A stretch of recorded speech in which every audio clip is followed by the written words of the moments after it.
Marlène et Jean-Claude sommes très heureux de te présenter une émission très spéciale afin de comprendre les faits d'actualité. Merci pour ta fidélité. Merci d'être encore là avec nous afin de continuer de comprendre les événements qui prendront place lors du temps de détresse. Aujourd'hui, nous verrons le blasphème numéro 2. Nous n'avons qu'une seule référence. Elle se trouve dans le livre de Jean chapitre 10, les versets 22 à 32. Jean 10, versets 22 à 32. Avant d'étudier cette référence, recherchons la présence du Saint-Esprit. Notre Seigneur, notre Dieu, nous voici en ta présence, là, avec le désir de te connaître, la volonté d'être sauvé. Aussi nous te demandons, Saint-Esprit, de nous accompagner, afin que nous soyons en mesure de remplir les conditions pour le salut, nous t'en prions, au nom de Jésus et pour ta gloire éternelle. Amen. Le blasphème numéro 2. Rappelle-toi, nous avons vu dans Apocalypse 13, versets 1 à 6, que la bête ou encore le royaume différent de tous les royaumes qui sera sur terre aura un impact sur beaucoup de peuples et tiendra des propos blasphématoires. Qu'est-ce que blasphème? Si tu prends un dictionnaire, tu trouveras une explication. Mais je voudrais que nous voyions ensemble une explication dans la parole de Dieu qui t'expliquera ce qu'est un blasphème de manière précise. Allons au livre de Jean chapitre 10, l'évangile selon saint Jean. Donc dans le Nouveau Testament, tu as Matthieu, Marc, Luc, Jean, 4e livre du Nouveau Testament. Chapitre 10, pour les nouveaux qui n'ont jamais véritablement ouvert une Bible, quand tu entends chapitre, ça veut dire un chiffre qui est gros. Et verset, c'est un tout petit numéro qui est en dessous d'un gros chapitre. Donc là, tu cherches un gros 10 dans Jean, et en dessous, tu cherches le chiffre 22. Et nous lisons à partir du verset 22. On célébrait alors à Jérusalem la fête de la dédicace. C'était l'hiver. Jésus marchait dans le temple sous le portique de Salomon. Les Juifs l'entourèrent et lui dirent: « Jusqu'à quand nous laisseras-tu dans l'incertitude? Si tu es le Messie, dis-le-nous franchement. » Jésus leur répondit: « Je vous l'ai dit et vous ne croyez pas. Les œuvres que je fais au nom de mon Père témoignent en ma faveur. Mais vous ne croyez pas parce que vous ne faites pas partie de mes brebis, comme je vous l'ai dit. Mes brebis écoutent ma voix. Je les connais et elles me suivent. Je leur donne la vie éternelle. Elles ne périront jamais et personne ne pourra les arracher à ma main. Mon Père qui me les a donnés est plus grand que tous et personne ne peut les arracher à la main de mon Père. Le Père et moi, nous sommes un. Je m'arrête ici. Je t'explique. Jésus, les gens viennent vers lui. Et quand ils arrivent là, ils posent des questions Ils veulent savoir et Jésus leur dit qui il est.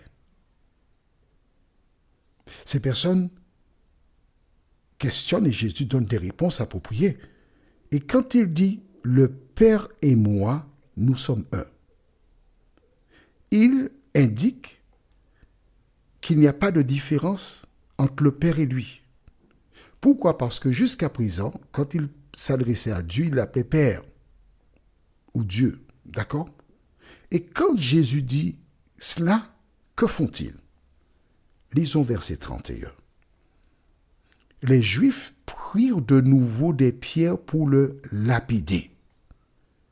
Lapider, c'est-à-dire tuer avec des pierres. C'est ça la lapidation. Pourquoi voulait-il lapider Jésus? Qu'a-t-il fait pour qu'on cherche à le mettre à mort? Alors il pose la question. Au verset 32, Jésus leur dit, « Je vous ai fait voir beaucoup de belles œuvres qui viennent de mon Père, à cause de laquelle me lapidez-vous ?» À cause de laquelle? Dites-moi. Pourquoi voulez-vous me tuer? Et la réponse se trouve au verset 33. Marque ça dans le cahier. Mais si, mais tu as un cahier, c'est pour écrire. Hein? Que pensais-tu? Pour faire joli? Même pas. Verset 33. Les Juifs lui répondirent, « Ce n'est pas pour une belle œuvre que nous te lapidons, mais pour un, quel mot tu vois là? Un blasphème. Parce que toi, qui es un être humain, tu te fais Dieu. » Est-ce que c'est clair pour toi? Parce que toi, qui es un être humain, tu te fais Dieu. Je reprends? D'accord. Parce que toi, qui es un être humain, tu te fais Dieu.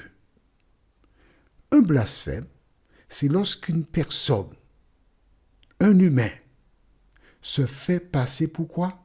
Pour Dieu. Et c'est ce qui s'est déroulé.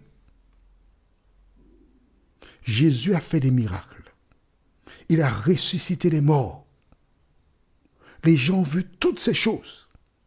Mais quand il a dit, « Le Père et moi, nous sommes un », la Bible déclare que des gens prirent des pierres et cherchèrent à le mettre à mort, à le lapider. Je préfère dire le lapider. Pourquoi? Parce que c'est beaucoup plus simple, pour que tu comprennes mieux ce que nous faisons. Et Jésus pose la question, « Mais pourquoi voulez-vous me lapider? J'ai fait de belles œuvres et pour laquelle voulez-vous me lapider? Me mettre à mort? » Et ils répondirent, « Ce n'est point pour une bonne œuvre, mais pour un blasphème. » Qu'est-ce qu'un blasphème?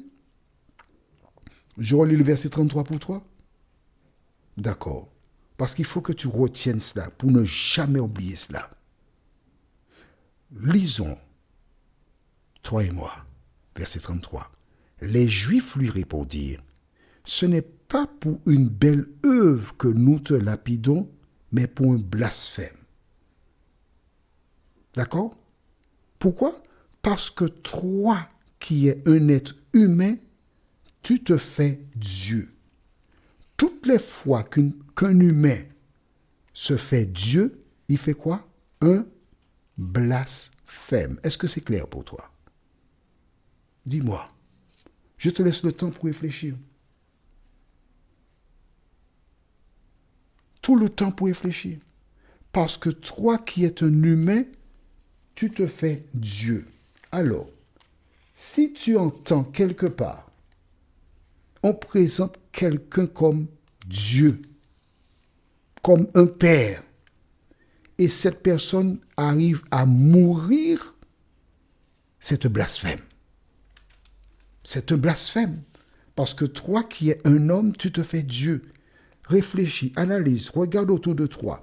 Y a-t-il des hommes que l'on appelle pères ou saint-pères ou autres qui sont des humains qui meurent et qui sont remplacés? Blasphème. Revenons donc. Écris ça, mais si. On n'est pas pressé. On prend le temps pour comprendre ce que nous lisons. On retourne dans Apocalypse 13. Tu te rappelles, on l'a vu précédemment. Et nous lirons que les versets 4 jusqu'au verset 6. Apocalypse 13, les versets 4 à 6 déclarent: les peuples adorèrent le dragon parce qu'il avait donné son... Alors le dragon, tu sais que c'est le diable, d'accord? On l'a déjà vu. Les peuples adorèrent le diable parce qu'il avait donné son pouvoir à la bête, ou encore au royaume. Ils adorèrent aussi la bête, donc la bête c'est le royaume, une puissance, en disant: qui est semblable à la bête? Qui peut combattre contre elle?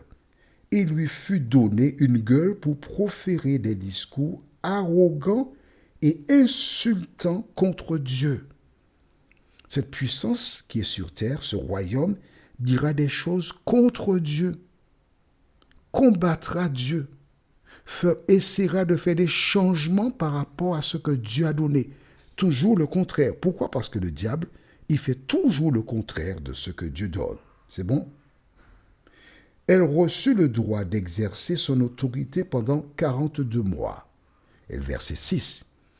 Elle ouvrit sa gueule pour proférer, donc comme c'est une bête, un royaume, on va dire sa bouche, pour proférer des blasphèmes et insulter Dieu, la tente où il demeure, donc le ciel, et ce dont la demeure est au ciel. Est-ce que c'est clair pour toi? Un blasphème, c'est tenir des propos à l'encontre de Dieu, et parce que toi qui es un homme, tu te fais Dieu. C'est ce qu'a déclaré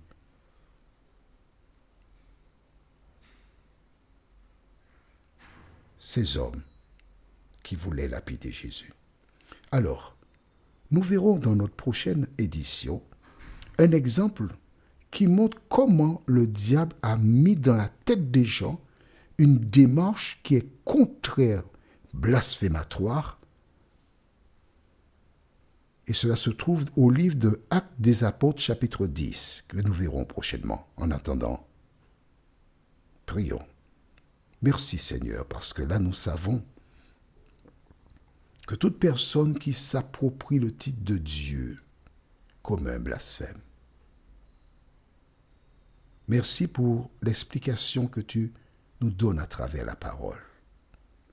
Merci d'aider tes enfants à la lumière de ce qu'ils ont entendu, à faire des recherches pour comprendre et connaître de quoi s'agit-il, mais surtout à mettre en pratique la parole. Merci Saint-Esprit pour ton enseignement, nous t'en prions, au nom de Jésus et pour ta gloire éternelle. Amen. Que l'Éternel continue de t'accompagner et il me tarde de te retrouver. Nous sommes parvenus au terme de notre réflexion. Si d'aventure tu as une question, il te suffit d'envoyer un message par le biais de WhatsApp au numéro suivant, plus 596 696 88 93 93. Et alors Jean-Claude, moi, je me ferai un réel plaisir de répondre à ta question.